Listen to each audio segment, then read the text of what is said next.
Hello everyone, welcome back to Select IAS. दोस्तों, यहाँ पर हम पॉलिटी के घटना चक्र को डिस्कस कर रहे हैं और आज आपकी पॉलिटी के घटना चक्र की 6 to 7th क्लास है। तो 5 to 6th क्लास 6 क्लास आपकी ऑलरेडी आ चुकी हैं। इनकी प्लेलिस्ट भी बना दी गई है। अगर आप इस चैनल पर नए हैं तो आपको उन क्लासेस को भी ज़रूर देख लेना है। इसी चैनल पर आपको पॉलिटी के घटना चक्र की प्लेलिस्ट मिल जाएगी। पॉलिटी के घटना चक्र के अलावा हम ज्योग्राफी के घटना चक्र और साइंस के घटना चक्र को भी डिस्कस कर रहे हैं, तो आप इनकी क्लासेस को भी देख सकते हैं। ये घटना चक्र की सीरीज काफी इंपॉर्टेंट है आपके एग्जाम के पॉइंट ऑफ व्यू से। आपको एक घटना चक्र को काफी अच्छे से कवर करना है। देखिए, आज का हमारा टॉपिक है भारतीय संविधान के प्रमुख भाग। तो भारतीय संविधान के प्रमुख भाग से किस प्रकार के प्रश्न आपसे प्रीवियस ईयर में पूछे गए हैं, इन्हें अभी हम डिस्कस करेंगे। तो यहाँ से आपको इन्फॉर्मेशन को गेन करना है और सीखना है कि किस प्रकार के क्वेश्चन आपसे लगातार पूछे जा रहे हैं। चलिए फिर स्टार्ट करते हैं आज की क्लास। सबसे पहला प्रश्न है आपके सामने, भारतीय संविधान को कितने भागों में विभाजित किया गया है? सही आंसर है ऑप्शन बी, 22 भागों में। तो भारतीय संविधान को 22 भागों में विभाजित किया गया है। यहाँ पर आप देख सकते हैं कि भारतीय संविधान को 22 भागों में विभाजित किया गया है और गणना की दृष्टि से इसमें वर्तमान में कुल 25 भाग हो गए हैं। दूसरा प्रश्न है आपके सामने, निम्न में से कौन एक सही सुमेलित नहीं है? इसका सही आंसर ऑप्शन सी होगा, मौलिक कर्तव्य है। तो यहाँ पर ये गलत सुमेल दिया गया है। आप यहाँ पर देख सकते हैं कि मौलिक कर्तव्यों का समावेश भारतीय संविधान के भाग 4A के अंतर्गत किया गया है।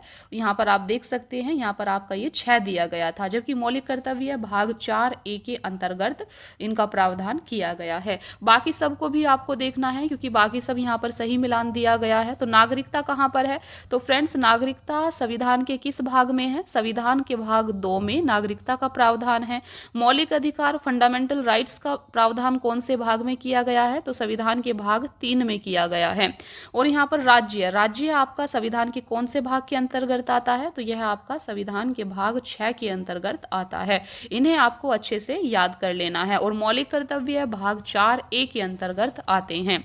तीसरा प्रश्न है आपके सामने, हमारे संविधान के किस भाग में 3 सोपानों में पंचायतें बनाने की परिकल्पना की गई है? सही आंसर ऑप्शन ए होगा, भाग 9। आप सभी को पता होना चाहिए कि भाग 9 आपका पंचायती राज से संबंधित है।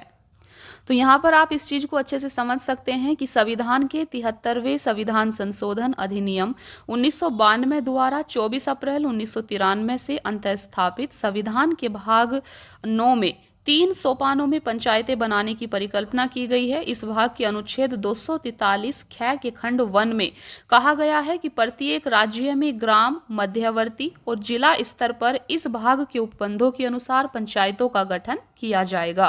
तथापि इसी अनुच्छेद के खंड 2 के अनुसार मध्यवर्ती स्तर पर पंचायत का उस राज्य में गठन नहीं किया जा सकेगा जिसकी जनसंख्या 20 लाख से अधिक नहीं है।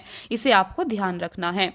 देखिए, 4th क्वेश्चन है आपका, भारतीय संविधान का कौन सा भाग और अध्याय संघ और राज्यों के बीच विधायी संबंध के बारे में है? सही आंसर ऑप्शन ए होगा, भाग 11 और अध्याय 1। तो भाग 11 और अध्याय 1 यह आपका संघ और राज्यों के बीच विधायी संबंध के बारे में दिया गया है। तो यहाँ पर आप देख सकते हैं, भारतीय संविधान के भाग 11 का अध्याय 1 यानी कि अनुच्छेद 245 से 255 संघ और राज्यों के बीच विधायी संबंधों के बारे में है, जबकि इसी भाग का अध्याय 2 प्रशासनिक संबंधों के बारे में है, अनुच्छेद 256 से 263 तक। 5th क्वेश्चन है आपके सामने, 2 सूची दी गई हैं, एक तरफ विषय है, दूसरी तरफ संविधान के भाग दिए गए हैं। इनका आपको मिलान करना है, कहां पर क्या दिया गया है। इसका सही आंसर ऑप्शन बी होगा। देखिए, एक तरफ विषय है और दूसरी तरफ संविधान के भाग दिए गए हैं। तो सबसे पहला है उपाधियों का अंत। उपाधियों का अंत आपका किस में किया गया है? यह आपका फंडामेंटल राइट्स में किया गया है। ग्राम पंचायतों का गठन, ये कहां पर है इस चीज का प्रावधान? राज्य के नीति निदेशक तत्वों में इस चीज का प्रावधान है, आर्टिकल 40। नेक्स्ट है आपका 6 से 14 वर्ष तक के बालक के लिए शिक्षा के अवसर प्रदान करना, ऐसा मौलिक कर्तव्य में कहा गया है, फंडामेंटल ड्यूटी है यह हमारी। नेक्स्ट है इंडिया अर्थात भारत राज्यों का संघ है, यह आपका संघ और उसके राज्य क्षेत्र चैप्टर से आता है। 6th क्वेश्चन है यहाँ पर आपका, निम्न में से कौन सा एक युग्म सही सुमेलित है? सही आंसर ऑप्शन सी है, संविधान का 4था भाग मौलिक कर्तव्य से सुमेलित है, ये आपको पता है। भाग 4 क्या? देखिए यहाँ पर आपसे सही सुमेलित पूछा गया था। आप सभी को पता है कि भाग 4A यानी कि 4 क्या भाग जो है यह आपका मौलिक कर्तव्यों से जुड़ा हुआ है। देखिए संविधान का दूसरा भाग नागरिकता से, तीसरा भाग मौलिक अधिकारों से, चौथा भाग नीति निदेशक तत्वों से और चौथा क्या भाग यह मौलिक कर्तव्यों से तथा पांचवा भाग संघ से संबंधित है। सातवां प्रश्न है आपके सामने, निम्न में से कौन एक सही सुमेलित नहीं है? तो इसका सही आंसर ऑप्शन बी होगा, संघ राज्य क्षेत्र यह आपका यहाँ पर सही सुमेलित नहीं है।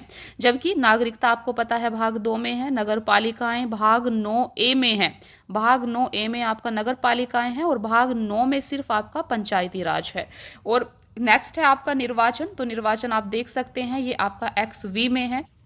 तो भाग 15 में आपका निर्वाचन दिया गया है। ठीक है, यहाँ पर आप देख सकते हैं। देखिए ऊपर आपका गलत क्या दिया गया था, संघ राज्य क्षेत्र, क्योंकि संघ राज्य क्षेत्र आपका भाग 8 के अंतर्गत आता है।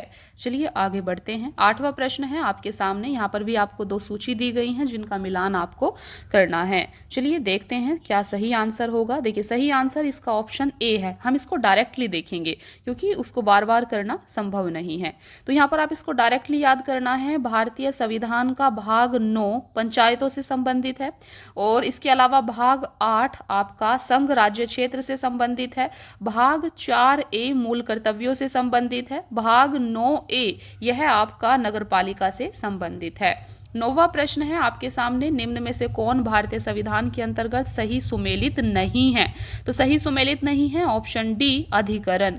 बाकी सब यहाँ पर सही सुमेलित है। बार बार आपको बताया जा रहा है। पंचायत आपका भाग 9 में है, नगर पालिकाएं भाग 9 क्या में है यानी कि 9A में। सहकारी समितियां ये आपके लिए नया है, आपको याद रखना है। सहकारी समितियां भाग 9 ख में इनका प्रावधान है। तो यहाँ पर आप इनको देख सकते हैं। चलिए आगे बढ़ते हैं। 10वां प्रश्न है आपके सामने, संविधान के किस भाग में पंचायती राज व्यवस्था संबंधी प्रावधान दिए गए हैं? सही आंसर है ऑप्शन ए, भाग 9 में। 11वां प्रश्न है, संविधान के कौन से भाग में पंचायती राज से संबंधित प्रावधान सम्मिलित किए गए हैं? सही आंसर ऑप्शन डी होगा, भाग 9। देखिए 12वां प्रश्न है आपके सामने। 2 सूची आपको दी गई है, इनका आपको मिलान करना है। इसका सही आंसर ऑप्शन ए होगा। इनका मिलान हम डायरेक्टली देखते हैं। देखिए मौलिक अधिकार भाग 3 में है, मौलिक कर्तव्य भाग 4A में है, संघ आपका भाग 5 में है और आपात उपबंध इमरजेंसी प्रोविजन आपके भाग 18 में किए गए हैं। तो भारतीय संविधान का भाग 18 यह आपके इमरजेंसी प्रोविजन से रिलेटेड है। 13वां प्रश्न है आपके सामने, निम्न में से कौन सा एक सही सुमेलित नहीं है? सही आंसर ऑप्शन सी होगा, भारत का महान्यायवादी यह आपका सही सुमेलित नहीं है। बाकी सब यहाँ पर आपका सही सुमेलित हैं। देखिए मूल कर्तव्य भाग 4A, राज्य भाग आपका 6 के अंतर्गत दिए गए हैं, संघ और राज्यों के अधीन सेवाएं यह आपकी भाग 16 के अंतर्गत दी गई हैं। इन्हें आपको याद कर लेना है। 14 क्वेश्चन है आपके सामने। निम्न देखिए 2 सूची यहाँ पर आपको दी गई हैं, हम इनको डायरेक्टली देखने वाले हैं क्या सब यहाँ पर दिया गया था। देखिए आप एक तरफ देख सकते हैं कि आपका संविधान का भाग 15, संविधान का भाग 15 यह आपका किससे रिलेटेड है? निर्वाचन से रिलेटेड है। संविधान का भाग 16 यह कुछ वर्गों के संबंध में विशेष उपबंध करता है और संविधान का भाग 17 यह आपका राजभाषा से रिलेटेड है। इसके अलावा संविधान का भाग 18 आपात उपबंध इमरजेंसी प्रोविजन से रिलेटेड है। इन्हें आपको याद कर लेना है। देखिए 15वां क्वेश्चन है आपका, भारतीय संविधान का भाग 16 संबंधित है। सही आंसर ऑप्शन डी होगा, कुछ वर्गों के लिए विशेष उपबंधों से। तो फ्रेंड्स यहाँ पर आपका ये चैप्टर समाप्त हो जाता है। अभी हमने संविधान के भाग चैप्टर को डिस्कस किया है, किस प्रकार की यहाँ से क्वेश्चन आपसे पूछे गए थे इन्हें यहाँ पर देखा है। तो आप देख सकते हैं नेक्स्ट चैप्टर है आपका संविधान में अनुच्छेद। तो यहाँ पर मोस्ट इंपॉर्टेंट आर्टिकल को डिस्कस किया जाएगा। यहाँ पर जितना भी प्रश्न आपसे आर्टिकल से पूछा गया है, कौन कौन से आर्टिकल सबसे ज़्यादा इंपॉर्टेंट है जहाँ से लगातार प्रश्न आते हैं, तो वो हम यहाँ पर डिस्कस करेंगे। चलिए थोड़ा सा इसे भी कवर कर लेते हैं। तो यहाँ पर आप देख पा रहे होंगे सबसे पहला प्रश्न है आपके सामने आर्टिकल से, भारतीय संविधान में आपसे यहाँ पर पूछा गया है कि भारतीय संविधान में कितने आर्टिकल हैं। सही आंसर ऑप्शन सी होगा, 400 से अधिक अनुच्छेद हैं। आप सभी को पता है कि अभी भारतीय संविधान में 400 से अधिक आर्टिकल्स हैं। देखिए यहाँ पर आप देख सकते हैं, इसको अच्छे से समझ पाएंगे। भारतीय संविधान में 400 से अधिक अनुच्छेद हैं। गणना की दृष्टि से वर्तमान में इनकी संख्या लगभग 465 पहुंच गई है, परंतु क्रमांक की दृष्टि से अभी भी 395 अनुच्छेद हैं तथा सभी नए अनुच्छेदों को मूल अनुच्छेदों के साथ कै, ख, ग आदि लगाकर जोड़ा गया है। ऐसे ही संविधान के भागों की संख्या भी बढ़ाकर 25 हो गई है। संविधान के मूल पाठ में आपको पता है कि 22 भाग थे और 395 अनुच्छेद थे और 8 अनुसूचियां थी। संशोधनों के द्वारा कुछ नए अनुच्छेद जोड़े गए तथा कुछ अनुच्छेद निकाले भी गए। नई अनुसूचियां भी जोड़ी गई हैं और उनकी संख्या वर्तमान में 8 से बढ़कर कितनी हो गई है, 12 हो गई है। तो यहाँ पर काफी कुछ आपको क्लियर हो गया होगा। दूसरा प्रश्न है आपका, भारतीय संविधान में आरंभ में कितने अनुच्छेद थे? सही आंसर ऑप्शन सी है, 395 अनुच्छेद थे। तीसरा प्रश्न है आपके सामने, वर्तमान में भारतीय संविधान में गणना की दृष्टि से कुल कितने अनुच्छेद और अनुसूचियां हैं? देखिए यहाँ पर ये थोड़ा सा डिस्प्यूटेड क्वेश्चन है, तो इसको हम नहीं देखेंगे। चलिए आगे बढ़ते हैं। फोर्थ क्वेश्चन है आपका, मूल भारतीय संविधान में कितने भाग, अनुच्छेद और अनुसूची दिए गए थे? तो यहाँ से आपसे मूल भारतीय संविधान की बात की गई है, इस चीज पर आपको ध्यान देना है। सही आंसर ऑप्शन ए होगा। तो मूल भारतीय संविधान में 22 भाग थे, 395 अनुच्छेद थे और 8 अनुसूचियां थी। इसमें आपको कंफ्यूज नहीं होना है। पांचवा प्रश्न है आपके सामने, भारतीय संविधान में शामिल है? सही आंसर ऑप्शन ए होगा। 395 अनुच्छेद, 22 भाग और 12 अनुसूचियां। तो अभी कितनी अनुसूची हैं? 12 अनुसूचियां हैं। छठा क्वेश्चन है आपके सामने, इनका आपको मिलान करना है। आपको बताना है कि नए राज्यों का गठन, नागरिकता, मौलिक अधिकार और प्रशासनिक अधिकरण ये संविधान के कौन से भाग या कौन से आर्टिकल से संबंधित हैं। तो इस प्रकार का क्वेश्चन यहाँ पर आपसे बनाया गया है मिक्स करके। देखिए इसको हम डायरेक्टली देखेंगे तो आप यहाँ पर देख सकते हैं कि नए राज्यों के गठन का प्रावधान कहाँ पर किया गया है। यह प्रावधान भारतीय संविधान के आर्टिकल 3 में किया गया है। अनुच्छेद 3 में यह प्रावधान किया गया है नए राज्यों के गठन करने का। देन भारतीय संविधान के भाग 2 में नागरिकता का प्रावधान है, भाग 3 में मौलिक अधिकार का प्रावधान किया गया है और अनुच्छेद 323A अनुच्छेद 323 से प्रशासनिक अधिकरण की स्थापना का प्रावधान करता है। इसे आपको याद कर लेना है। सातवां प्रश्न है आपके सामने, राष्ट्रपति के सिफारिश के बगैर कोई विधेयक जो कर लगाता है विधायिका में नहीं रखा जा सकता। यह प्रावधान भारत के संविधान के किस अनुच्छेद के अंतर्गत आता है? सही आंसर ऑप्शन ए होगा, अनुच्छेद 117। यहाँ पर आप देख सकते हैं अनुच्छेद 117 में प्रावधान है कि अनुच्छेद 110(1) के उपखंड कै से च में उल्लिखित कर संबंधी प्रावधान अर्थात कर अधिरोपण करने वाला विधेयक या संशोधन राष्ट्रपति की सिफारिश से ही पुनः स्थापित या प्रस्तावित किया जाएगा, अन्यथा नहीं। और ऐसा उपबंध करने वाला विधेयक राज्यसभा में पुनः स्थापित नहीं किया जाएगा। आठवां प्रश्न है आपके सामने, वित्त विधेयकों के बारे में विशेष उपबंध किस अनुच्छेद के अंतर्गत किए गए हैं? सही आंसर ऑप्शन ए होगा, अनुच्छेद 117।